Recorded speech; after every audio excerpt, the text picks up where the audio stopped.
Sentra Gakumdu ini terdiri dari Bawaslu, kemudian unsur kepolisian, dan unsur kejaksaan. Jadi 3 lembaga ini membahas.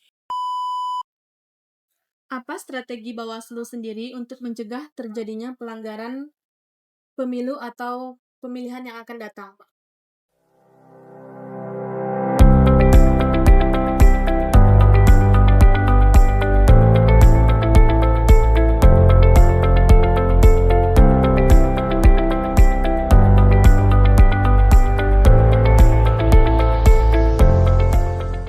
Halo Sobat Bawaslu, kembali lagi di podcast Ngobrol Seru bareng Bawaslu episode 2.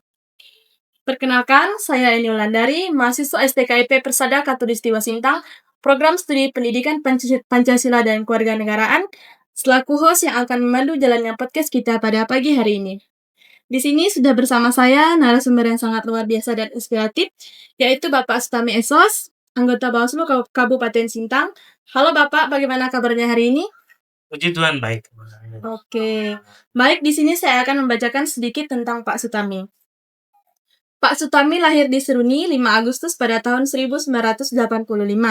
Beliau sekarang menjabat sebagai anggota Bawaslu Kabupaten Sintang, Koordinator Divisi Penanganan Pelanggaran Data dan Informasi, periode 2025 sampai dengan 2028. Sebelumnya, ia pernah menjabat sebagai anggota KPU Kabupaten Sintang. Beliau juga aktif di organisasi kampus. Ia pernah menjabat sebagai Ketua Dewan Perwakilan Mahasiswa atau DPM di Universitas Tanjung Pura pada tahun 2008 sampai dengan 2009. Beliau juga menyelesaikan studinya di Universitas Tanjung Pura Pontianak. Sebuah pengalaman organisasi yang sangat luar biasa dan tentunya dapat dijadikan sebagai sebuah inspirasi ya Bapak bagi anak-anak muda sekarang. Baik, sesuai dengan tema podcast kita yaitu ngobrol seru bareng Bawaslu, dan hari ini kita akan membahas tentang bagaimana sih penanganan pelanggaran dalam pemilu dan pelanggaran seperti apa yang menjadi tugas dan wewenang Bawaslu. Nah, kita akan mendengarkan langsung dari Koordinator Divisi Penanganan Pelanggaran Data dan Informasi. Namun sebelum itu, saya ingin bertanya terkait apa sih sebenarnya tugas Bawaslu itu sendiri untuk Divisi Penanganan Pelanggaran itu sendiri, dan apa tugas inti yang menjadi fokus kerja terkhusus untuk divisi ini, Pak?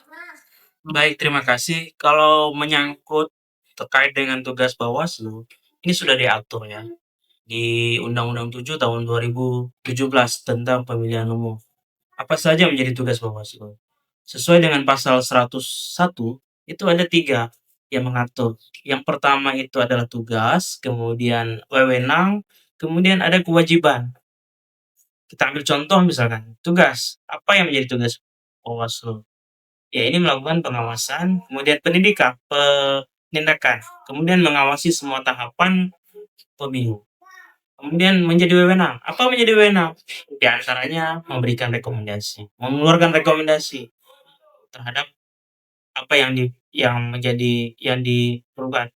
Kemudian yang menjadi kewajiban Bawaslu, di antaranya seperti sekarang yang masih berjalan, pengawasan data pemilih berkelanjutan. Nah, ini yang sedang diawasi oleh Bawaslu. Ini di antaranya. Kemudian apa yang menjadi tugas ya, tugas dari PP Penanganan Pelanggaran. Kebetulan untuk di Bawaslu Kabupaten Sintang ini 5 orang anggotanya. Jadi kalau di PP melekat Jatim. Kalau yang 3 orang dia melekat di penyelesaian sengketa. Kalau apa menjadi tugas koordinator divisi penanganan pelanggaran dan Datim? Ini sesuai dengan Perbawaslu 3, itu diatur ya. Perbawaslu 3 tahun 2000 sorry ya, Perbawaslu 3 tahun 2022. Ini diatur, di antaranya menerima laporan, kemudian menindaklanjuti laporan, mendokumentasikan dokumen-dokumen penanganan pelanggaran. Seperti itu. Itu di antara sekilas apa yang menjadi tugas dari penanganan pelanggaran. Kemudian dalam pelaksanaan tahapan kampanye, divisi penanggulangan pelanggaran juga menjadi penanggung jawab sebagai koordinator yang bertanggung jawab untuk melakukan pengawasan pada tahapan kampanye. Meskipun itu kita lakukan semuanya secara kolektif kolegial ya, 5 orang semuanya. Seperti itu sekilasnya. tugas intinya ya, Iya. Pak. Nah, kalau untuk perbedaan antara pelanggaran administrasi, pidana pemilu, dan pelanggaran kode etik itu apa aja? Kita bicara tentang sesuai dengan pertanyaan ya, kode etik itu apa kode etik? Kode etik itu adalah penyelenggara pemilu yang melanggar sumpah. Secara etik melakukan pelanggaran sesuai dengan apa yang diucapkan. Sumpah. Sumpah artinya. Kalau penyelenggara pemilu ini kan diatur apa yang menjadi tugas-tugas apa yang harus dijaga. Dan itu diucapkan dengan sumpah. Itulah yang namanya pelanggaran etik. Ini kalau kita bicara kasusnya, misalkan tidak melaksanakan tugas, itu juga salah satu melaksanakan etik. Contoh, meninggalkan tugas, meninggalkan pleno, nah, itu juga salah satu bentuk pelanggaran etik. Kemudian pelanggaran administratif, itu adalah pelanggaran tentang mekanisme, tata cara, prosedur, tahapan. Dalam setiap tahapan ya, dalam setiap tahapan. Contoh, kalau dalam pemutakhiran data pemilih, ini ada tahapannya. Dilaksanakan atau tidak tahapan ini. Begitu juga dengan saat rekapitulasi, apakah dilaksanakan atau tidak tahapannya, prosesnya, tata caranya. Nah, itu yang pelanggaran administrasi. Kemudian tindak pidana itu artinya pelanggaran pidana atau kejahatan pidana. Jadi itu secara sejelasnya. Itu bisa dipahami tidak? Bisa, bisa. Ketika ada pelanggaran masuk, Pak, dari ketiga pelanggaran di atas, langkah-langkah apa saja yang biasanya dilakukan oleh Bawaslu, Pak? Yang jelas Bawaslu ini sudah bersiap. Dalam setiap tahapan kita bersiap. Ya. Bersiap. Yang kita lakukan tetap kalau ada yang pertama itu kan ada namanya laporan ya. Ya. Laporan kita tetap menerima laporan. Bagaimana kita menerima laporan? Laporan ya khususnya pemilu kita menerima laporan itu setiap hari kerja ya diatur. Kalau dari Senin sampai Kamis itu jam 8 sampai jam 4 sore. Kalau hari Jumat kita jam 8 sampai jam setengah 5. Kecuali pada saat masa tenang dan pemungutan suara. Itu 1 kali 24 jam. Itu tidak mengenal hari kerja. Dan itu bisa dilaporkan ke Bawaslu. Dan semua tingkatan jajaran. Di mana tingkatan jajaran? Di Panwasca. Itu semuanya bisa dilaporkan. Apakah laporan dugaan pelanggaran administrasi, apakah pidana, begitu juga dengan etik. Kemudian ada mekanisme yang akan dilakukan oleh Bawaslu ketika laporan itu diterima. Ada mekanisme yang harus dilakukan. Apa ketika laporan masuk? Maksimal itu 2 hari. 2 hari ketika laporan masuk, maka wajib bagi Bawaslu ini, jajaran pengawas, untuk membuat kajian awal. Apakah laporan yang disampaikan itu sudah memenuhi syarat formil atau material? Syarat formilnya, apa yang kita lihat? Syarat formilnya dalam laporan yang disampaikan ke Bawaslu, siapa pelapornya? Apa yang melaporkan ini siapa? Ada syarat formil ya, harus ada pelapornya. Kemudian terlapornya ini harus ada. Kemudian waktu diketahui kejadian itu tidak lebih waktu dari 7 hari. Jadi terlapornya, waktu kejadiannya tidak lebih dari 3 hari. Itu syarat formilnya. Itu kita lihat saat proses kita buat kajian awal. Kemudian syarat materialnya kita lihat kapan, waktu kejadiannya, uraian kejadiannya seperti apa, siapa melakukan apa, saksinya ada tidak yang kita lihat. Kemudian bukti. Bukti itu bisa berupa dokumen, bisa berupa video, bisa berupa yang dan lain-lain lah untuk terkait dengan bukti ini. Nah, kemudian Bawaslu akan berpleno. Apakah di kajian awal ini kasus posisinya secara formil dan material sudah terpenuhi? Apabila terpenuhi, maka kita akan lanjutkan dengan register. Kalau dia termasuk dugaan pidana pemilu, maka 1 kali 24 jam paling lambat itu Bawaslu melakukan pembahasan bersama Gakumdu. Bukan, ya, karena Bawaslu menyampaikan kepada Gakumdu untuk melakukan pembahasan. Gakumdu itu siapa? Gakumdu itu dari 3 lembaga dan itu diatur di dalam, Perbawaslu 3 tahun 2023 untuk, melakukan apa, mekanismenya, pola kerjanya, dari sentra Gakumdu ini terdiri dari Bawaslu, kemudian unsur kepolisian, dan unsur kejaksaan. Jadi 3 lembaga ini membahas. Kalau di saat pemilu, pembahasan Gakumdu ini bisa dilakukan berkali-kali, sesuai dengan kebutuhan. Apakah syaratnya, apa buktinya yang kurang, siapa yang harus kita klarifikasi terkait dengan ini, sudah cukup atau belum buktinya. Itu yang kita lakukan ketika laporan itu masuk. Begitu juga misalkan ada pelanggaran etik, maka kita teruskan kepada, kita buat kajian juga, kita tangani, seperti apa ya. Kalau pelanggarannya misalkan di tingkat untuk etik ini kan yang kita tangani di tingkat penyelenggara ya, di tingkat penyelenggara apakah di tingkat, jajaran KPU atau di tingkat, eee, Bawaslu sendiri, ini juga kita tangani. Itu seperti, apa namanya, ya kalau yang kode etik pokoknya apakah dari laporan atau temuan kita temukan dugaan itu, juga sama tahapannya, kita buat kajian, dari hasil kajian itu baru seperti itu ya. Kalau untuk pelanggaran nih Bapak, pelanggaran apa yang paling sering terjadi pada saat pemilihan itu sendiri, Pak? Kalau saat pemilu ini beragam ya, kita tidak bisa fokus satu ini.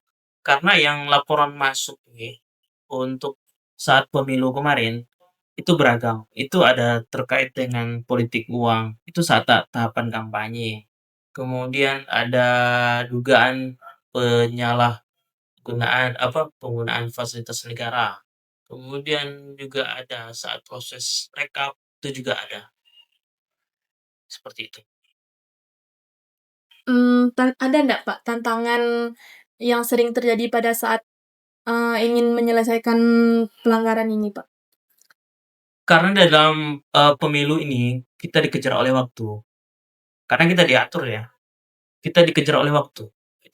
Waktu kita sangat pendek. Kalau untuk di pemilu, kita ini hanya punya waktu 14 hari untuk menyelesaikan, untuk membuktikan ketika laporan diterima, pembahasan apa segala macam. Karena setelah kajian awal kita lakukan pembahasan-pembahasan, kita melakukan klarifikasi, pemanggilan, kita nanti akan membuat kajian akhir. Apakah ini terbukti syarat formilnya memenuhi, syarat materialnya terpenuhi untuk dikatakan sebagai tindak pidana pemilihan. Apabila ini kita yakin ini terbukti dan cukup buktinya secara bisa terpenuhi secara material ya, yang berat ini kita buktikan secara material, itu baru kita lanjutkan kita membuat laporan, kita lanjutkan ke tingkat penyidikan.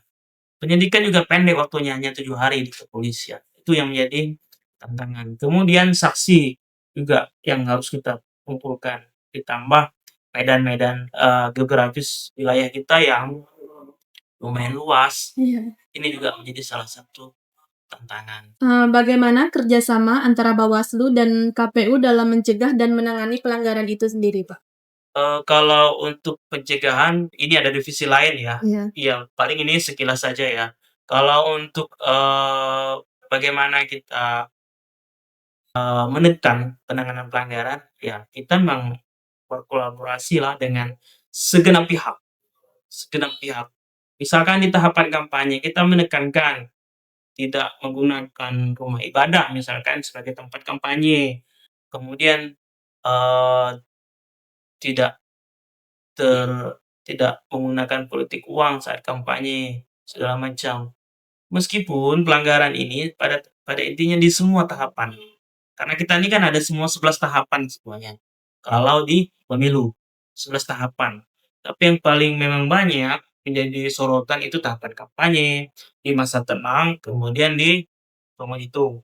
Itu yang paling banyak tahapan. Meskipun tahapan-tahapan lain itu juga sama urgensinya. Seperti itu. Apa strategi Bawaslu sendiri untuk mencegah terjadinya pelanggaran pemilu atau pemilihan yang akan datang, Pak? Yang jelas kita akan memverifikasi data ya. Memverifikasi data artinya kita melihat data. Mengapa kita harus melihat data? Kita melihat data itu untuk menjadi bahan kajian kita untuk mengambil langkah ke depan. Kalau kemarin kita banyak laporan masuk kita banyak di Bawaslu Kabupaten Sintang. Kita akan melihat ini kenapa bisa bisa banyak. Makanya sekarang ini salah satu langkah yang dilakukan oleh Bawaslu Kabupaten Sintang untuk di tahun 2024 ini sudah ada beberapa agenda, sebutannya nih perjanjian kerjasama ya, dengan berbagai fakultas yang ada di Kabupaten Sintang. Ini kemudian yang terakhir pada pekan lalu kita juga sudah ada eh, perjanjian kerjasama juga dengan salah satu lembaga ya di Kabupaten Sintang. Kemudian kita juga kemarin ada semacam pendidikan partisipatif. Ini dengan 40 peserta kemarin. Di dalam 40 peserta itu kita juga menyampaikan modul diberikan oleh Bawaslu. Kemudian dari Bawaslu Kabupaten Sintang ini juga ada yang memaparkan semacam pendalaman ya, bukan bukan sifat bukan kayak materi tapi pendalaman. Pendalaman yang disampaikan dari kajian kritis dari peserta. Kajian kritis kemarin kebetulan juga terkait dengan penanganan pelanggaran. Juga ada disampaikan apa ya, kajian kritis atau tulisan kritis ya, dari peserta. Ini yang kita berikan tanggapan. Tentunya dengan kita juga menyampaikan kepada peserta tentang oh ini yang menjadi potensi penanganan pelanggaran. Jadi harapan kita peserta yang sudah ada itu menjadi bisa membantu untuk menyampaikan, oh kalau di dalam tahapan kampanye, di tahapan pemilu, dalam proses pemilu, kita sebagai pemilih, apalagi ini khususnya untuk pemilih pemula, ini jangan mudah kalau tergiur oleh uang. Politik uang ya, Pak. Politik uang. Iya. Karena yang kita perlukan ini kan bagaimana kita memilih pemimpin yang bisa mewakili kita untuk ke depannya, seperti itu. Apakah ada program khusus edukasi bagi pemilih atau peserta pemilu dari Bawaslu itu sendiri, Pak? Kalau edukasi kepada peserta pemilu, ketika tahapan pemilu tentu itu kita lakukan. Contoh, ketika tahapan pemilu ya, sebelum masa pencoblosan, Bawaslu Kabupaten Sintang ini mengundang peserta politik untuk persiapan saksi. Kita mengundang dan kegiatan-kegiatan lain. Tentu sering kita berinteraksi dengan peserta pemilu. Itu saat tahapan. Mungkin saya akan kembali ke pertanyaan yang tadi, Pak, tentang bukti formil dan material. Iya. Kalau misalnya itu tidak ada mencakup kedua itu, Pak, misalnya saya melihat orang melakukan politik uang, itu dengan mata saya ya, Pak. Berarti kan saya tidak merekam atau sejenisnya membuat tulisan atau gitu kan. Berarti itu tidak masuk ke dalam material. Kalau misalnya saya melapor itu berarti tidak bisa ditindaklanjuti ya, Pak? Dalam material yang saya sebutkan tadi itu kan waktu dan kejadian. Iya. Waktu dan kejadiannya. Kalau pelapor ini perlu membuat uraian. Iya. Uraian kan ketika melapor itu yang kita minta. Waktu dan kejadiannya kapan? Siapa yang melihat? Makanya siapa pelapornya ini kan? Siapa terlapornya? Kemudian bagaimana proses itu terjadi? Siapa yang menerima uangnya? Itu yang kita perlukan. Jadi ketika ada buktinya, kemudian ada uraiannya, kemudian siapa pelakunya, siapa yang menerimanya, itu juga sangat membantu karena dalam gakumdu itulah nanti kita akan mendalami mengapa kita ada proses pembahasan. Kemudian ada kajian awal, kajian akhir, kemudian ada pembahasan. pembahasan itu untuk mendalami untuk memperkuat, membuktikan. Karena apa? Karena hukum acara meskipun ini diatur secara lex specialis ya hukum pemilu, tapi hukum acaranya tetap menggunakan KUHP. Dan itu ikut acara di peradilan umum. Bukan masih belum hukum secara khusus ya hukum pemilu, tapi hukum pidana umum, peradilan umum. Kita ini dituntut untuk bisa membuktikan apa yang kita tuduhkan. Karena saat proses di pengadilan ini kan berat untuk pembuktian.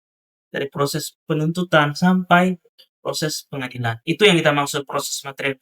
Bukan berarti sekonyong-konyong Bawaslu ini lepas tangan. Oh ini tidak bisa, tidak bisa. Kita dalam melaksanakan dalam upaya pembuktian untuk di pemilu 2024 contohnya, kita sampai melibatkan saksi ahli, saksi saksi pidana, kemudian saksi IT itu juga kita libatkan dalam upaya kita untuk membuktikan seperti itu.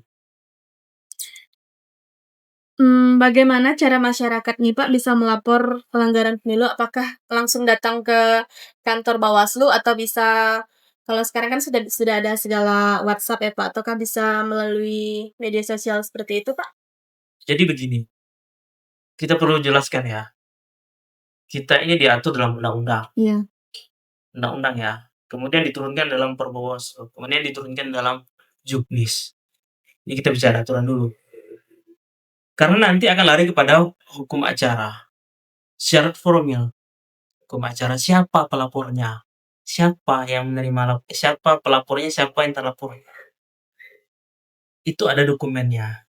Kemudian kita nih diaturnya, mekanismenya itu ada datang ke kantor.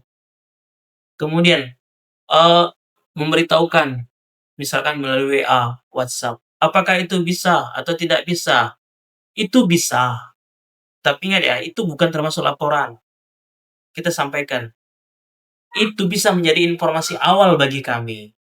Informasi awal bagi kami sebagai pengawas.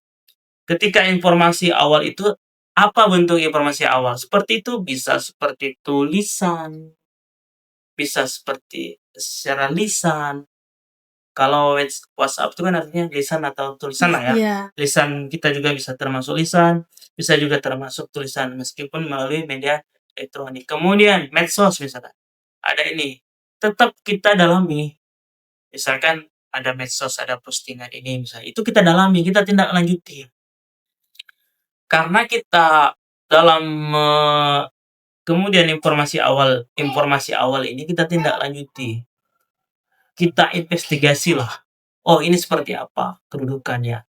Makanya dalam penanganan pelanggaran ini kan ada namanya temuan, adanya laporan. Iya. Kalau laporan itu tadi yang datang. Kemudian ada yang namanya temuan. Temuan ini kan hasil temuan, hasil pengawas pemilu dan hasil investigasi. Ini menindaklanjuti informasi awal tadi. Jadi misal, oh ini informasi awalnya disebutkan, itu kita tindak lanjuti oleh pengawas seperti apa bekerja. Ketika oh ini secara formil dan material ini terpenuhi, maka akan sama perlakuannya, maka kita akan register. Karena kita dalam pemilu kemarin ada satu yang kita register, itu hasil temuan. Kalau saat pemilihan ya atau pilkada kemarin juga sama. Kita ada satu temuan, ya hasil pengawasan dan hasil informasi awal yang kita tindak lanjuti. Jadi jangan ragu, jangan pesimis. Semua informasi yang diberikan itu kita tindak lanjuti. Itulah mengapa di Bawaslu ini ada istilah pengawasan partisipatif. Karena pengawas pemilu ini juga punya keterbatasan sumber daya. Karena wilayah yang sangat luas, jumlah personil atau SDM kita terbatas. Kalau di kabupaten misalkan, kami hanya 5 orang. Kemudian di kecamatan kita juga ada, itu 3 orang. Kemudian di desa itu ada 1. Di TPS ada 1. Bisa dibayangkan jumlah yang kita miliki. Memang kita jenjang sampai ke desa. Begitu juga misalkan kalau masyarakat misalkan punya informasi mengenai dugaan pelanggaran, itu bisa menyampaikan kepada petugas kami. Itu namanya PKD, pengawas kelurahan atau desa. Itu posisinya 1 orang di tingkat desa. Itu bisa menyampaikan kepada yang bersangkutan. Dari PKD itu akan menyampaikan kepada Panwascam. Jadi dibuatlah, misalkan memang ada yang ingin melapor atau ada temuan, itu disampaikan oleh PKD tadi ke Panwascam. Karena Panwascam itu bisa menerima laporan. Sama seperti di kabupaten ini, seperti itu. Jadi informasi awal berupa WA, rekaman video, rekaman suara itu bisa. Itu akan kita jadikan sebagai informasi awal. Kalau yang tadi itu seperti WA, rekaman video, itu adalah informasi Iya, awal. masuk Informasi informasi awal awal. lah ya. Itu akan kita tetap kita pelajari, kita tindak lanjuti. Karena kita juga sudah pada saat pemilu dan pemilihan kemarin, juga sama kita mendapatkan informasi seperti itu kita tindak lanjuti. Jadi informasi awal. Apa harapan Bawaslu sendiri terhadap penyelenggaraan pemilu untuk kedepannya, Pak?